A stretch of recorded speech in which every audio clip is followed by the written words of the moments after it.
Good morning, welcome back to simple house web মন চ্যানেলে তোমাদেরকে স্বাগতম। আজকে আরেকটা নতুন দিনে নতুন সকালে নতুন ব্লগ নিয়ে তোমাদের সামনে হাজির হয়েছি।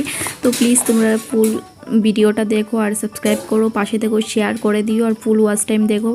নতুনদেরকে সাবস্ক্রাইব করার জন্য বলছি আর পুরনোরা ফুল ওয়াচ টাইম দেখো।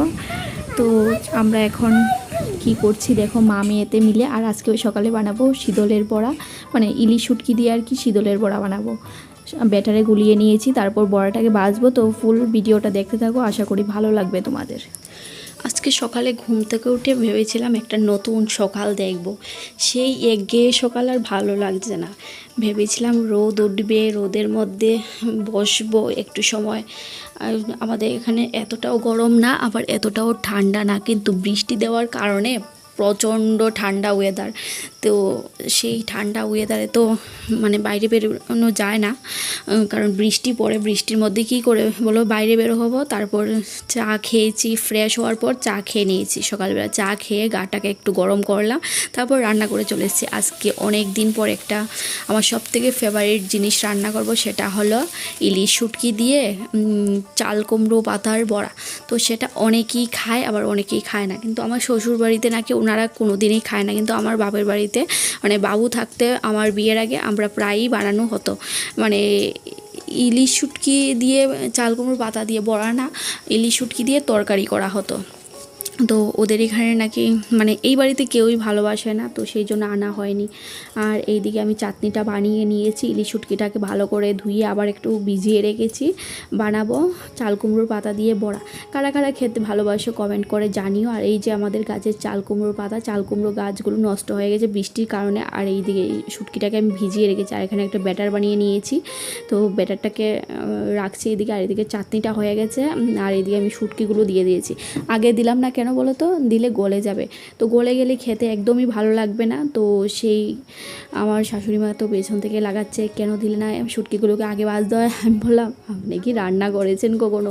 তো উনি বললো না আমি রান্না করিনি, লোকের মুখে শুনেছি। আমি বললাম লোকের মুখে শোনা একটা, আর নিজে রান্না করে মানে টেস্ট করে একটা। আজকে আমি বানিয়ে দেখি না, ভালো লাগলে অবশ্যই পরে আবার বানাবো।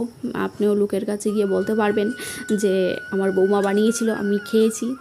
তো যাই হোক, বানাচ্ছি। আর একটা পার্সেল এসছে, তো পার্সেলটা নিয়ে আসলাম। কি পার্সেল আসলো, এটা আমার একটা প্যান্ট অর্ডার দিয়েছিলাম, তো সেটাই আসলো। আমি ভেবেছিলাম প্যান্টটা ভালো হবে, কিন্তু একটু ফাটা হয়েছে, তো রিটার্ন করে দিয়েছি আবার।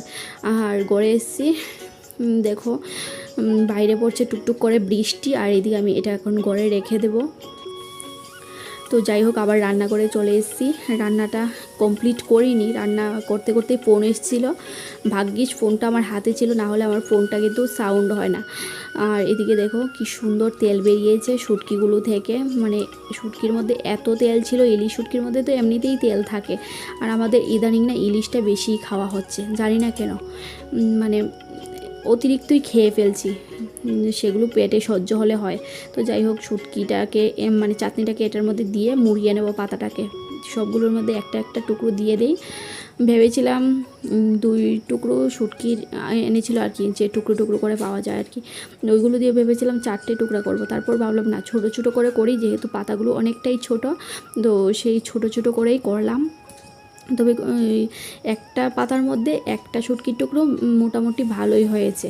আর এদিকের ওয়েদার দেখো, আজকে মেয়ের এক্সাম আছে, এক্সামে কি করে যাব যে বুঝতে পারছি না। হঠাৎ করে ঝড়ি বৃষ্টি শুরু হয়েছে, এত জোরে বৃষ্টি হয়েছে যে আমাদেরকে মানে ওর ক্লাসের যে ফ্রেন্ডের মা নিতে এসছে, ওদের গাড়ি আছে, তো ওদের গাড়ি দিয়েই কিন্তু গেলাম। যাই হোক, বড়াটাকে আমি মুড়িয়ে নিয়েছি পাতার মধ্যে দিয়ে। তোমরা এইভাবে মোড়াও কিনা জানিও। মামি তো বললো লম্বা লম্বা করে মোড়ায় ওরা, তো আমি ভাবলাম না, আমি গোল গোল করে মোড়াবো, চারকোনা করে আর কি।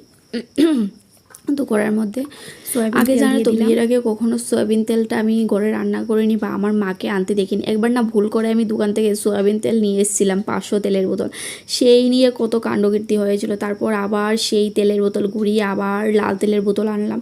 আমাদের বাড়িতে কখনোই এই তেলটা খাওয়া হয় না, কিন্তু আমার শ্বশুর বাড়িতে এসে দেখেছি ওরা লাল তেল খায় না, সাদা তেলটাই খায়। তারপর আমার বিয়ের পরে আমার ভালো লাগতো না, তারপর আমি আস্তে আস্তে মানে চেঞ্জ করিয়েছি। এখন এমন হয়েছে আমার শ্বশুরবাড়িতে মানে আমাদের ঘরে আর কি কেউ আর সাদা তেল খেতেই চায় না। ভাজা বড়া হলে একটা অন্যরকম, কিন্তু সাদা তেল আমাদের ঘরে আর খুব একটা রান্না হয় না। মাসে ধরো না 1 থেকে 2 লিটারের মতো লাগে সাদা তেল, খুব একটা লাগে না। আর এদিকে আমি বড়াগুলো তেলে ফেলেছি, এখন ভাজা হবে তারপর খাবো।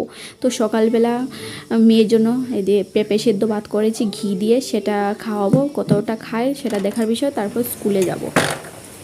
বাইরের ওয়েদারটা দেখতে পাচ্ছ, সকাল থেকে এত ঝড় বৃষ্টি। আমাদের এখানে ঝড়টা কম, বৃষ্টিটা বেশি। আর একটু মানে বিকেল পর্যন্ত হলে মনে হয় আমাদের এখানে ফ্লাড হওয়ার চান্স আছে। আর স্নান করে নিয়েছি, মেয়ের স্কুলে গিয়েছিলাম তো বৃষ্টিতে ভিজে তারপর স্নান করে নিয়েছি। আর আমার মাম্মামটা হুই করে আছে, আর আমি এদিকে জানলার সামনে বসে বসে বৃষ্টি উপভোগ করছি।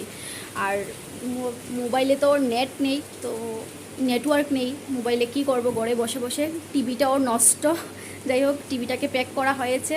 ভেবেছিলাম বিকেলবেলা নিয়ে যাব আমরা দুজনে মিলেই, কিন্তু ও গেল খোয়াই, এখন আসতে পারবে কি না তারপর নিয়ে যাবো। আর বৃষ্টি, এরকম বৃষ্টির মধ্যে মনে হয় না এটা নিয়ে যাবে। আর এখন বাজে কটা, এখন বাজে প্রায় 1:45 বাজে, এখনও বৃষ্টি থামার নাম নেই। সকাল 8:30 9টা থেকে মনে হয় স্টার্ট হয়েছে। আর এত ঝড়ি বৃষ্টি, কোনো রকমে মেয়েকে নিয়ে স্কুলে গেলাম, স্কুল থেকে বাড়ি এসে স্নান করেছি। আর সকালে ও খেয়েও যায়নি পরীক্ষা থেকে। আজকে ডিম রান্না করেছিলাম, আর কি রান্না করেছি সকাল থেকে তোমাদের সাথে শেয়ার করিনি, খাওয়ার সময় অবশ্যই শেয়ার করব। আর সকালবেলা খেয়েছিলাম চা, আর এই গতকালকে ওর সাথে ড্রেস কিনতে গিয়েছিলাম, তো বাজার থেকে আসার সময় এগরোল নিয়ে এসেছিলাম, তো সেখান থেকে একটা রয়ে গেছে, তো সেইটাই সকালবেলা খেয়ে মেয়েকে নিয়ে স্কুলে গেলাম। তো স্কুল থেকে এসে স্নান টান করলাম, বিছানা তুললাম, ঘর ঝাড় দিলাম, মানে ঘরে যা যা টুকি কাজ বাজ আছে তো সেগুলো সারলাম। সেরে স্নান করে এখন বসে আছি। আর বাইরে কি জুড়ে বৃষ্টি হচ্ছে, কি বলবো তোমাদেরকে। তো চলো ওই করে যাই, গিয়ে দেখাই কি রান্না হচ্ছে আর বাইরে কত পরিমাণ বৃষ্টি হচ্ছে, তোমাদেরকে আমি ব্যাক ক্যামেরা করে দেখাচ্ছি।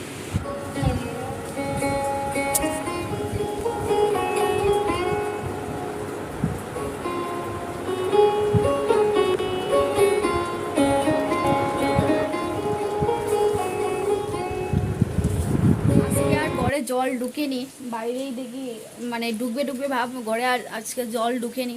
তো যাই হোক, আমাকে আর ঘরটাকে পরিষ্কার করতে হবে না।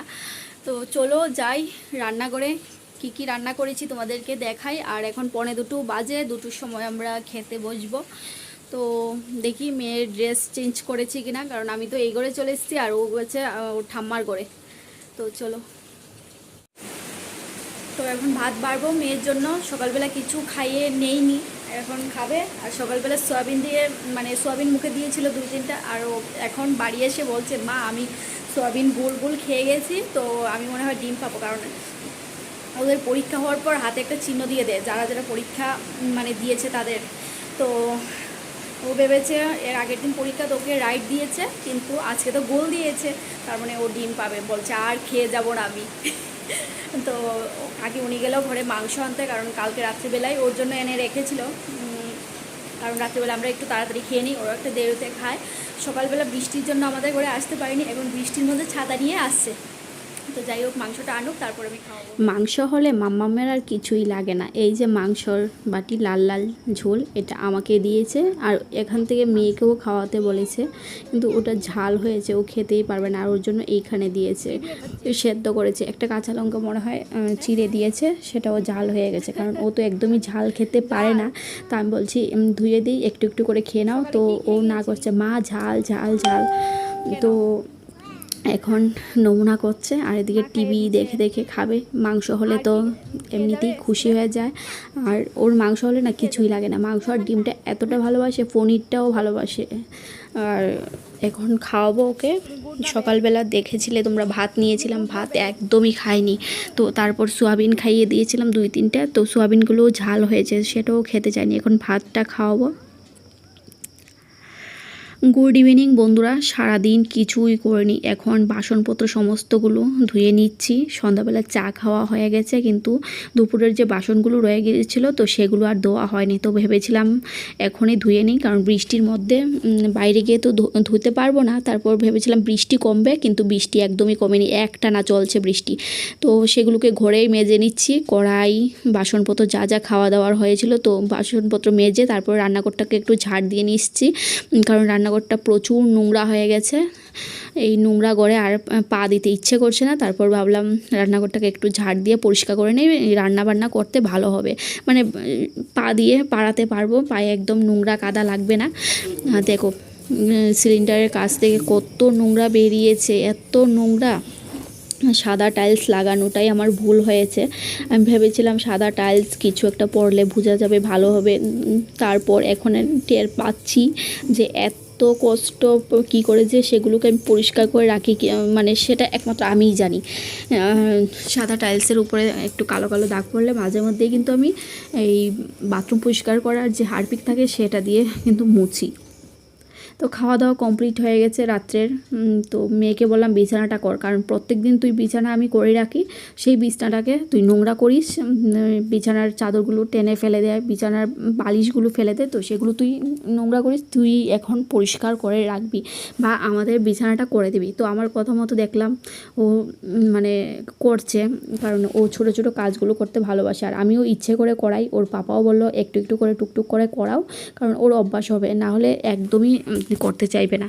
আর আজকের এই ব্লগটা আমি বৃষ্টির মধ্যে কিছুই তোমাদের সাথে শেয়ার করতে পারিনি, ওর স্কুলের সামনে 8 অবধি জল ছিল। আর আজকের ব্লগটা আমি এখানে এন্ড করবো, নেক্সট ব্লগে দেখা হবে। ততক্ষণে সবাই ভালো থাকো, সুস্থ থাকো, সাবস্ক্রাইব করো, আর পাশে থাকো, চ্যানেলটাকে সাবস্ক্রাইব করো।